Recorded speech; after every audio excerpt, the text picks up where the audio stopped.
প্ৰত্যেকজন আজি ৰকিবুল হুছেইনক তাৰ পৰা যিকেইগৰাকী মানুহে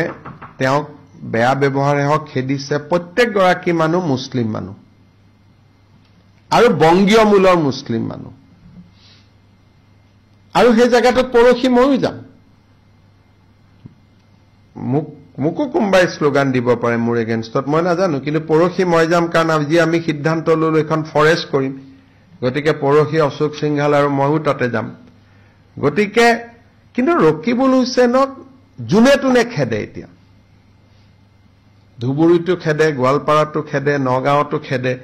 আৰু এই সমস্যাটো তেওঁলোকে নিজৰ ভিতৰত সমাধান কৰিব লাগে তাত বিজেপিক মাতি আনিব নালাগে কাৰণ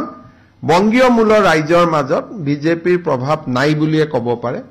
আৰু সেই কাৰণে গোৱালপাৰাত যদি বংগীয় মূলৰ মানুহ বিজেপি বুলি কয় তেতিয়াতো আমাৰ কি হ'ব তেলে 126টাই আমি পাই যাম দেখোন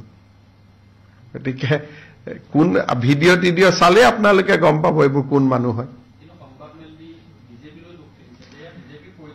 কৈছো যদি বংগীয় মূলৰ মানুহে বিজেপিৰ ইশাৰাত চলে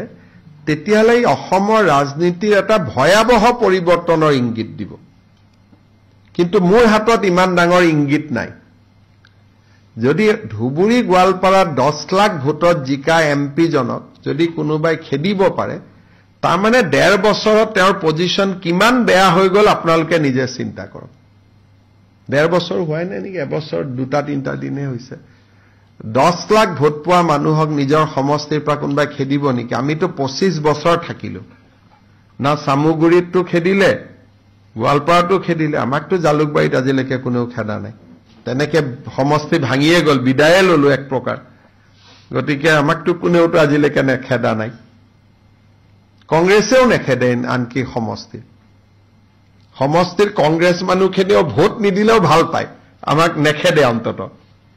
গতিকে তেনেকেতো পাৰেই কৰিলো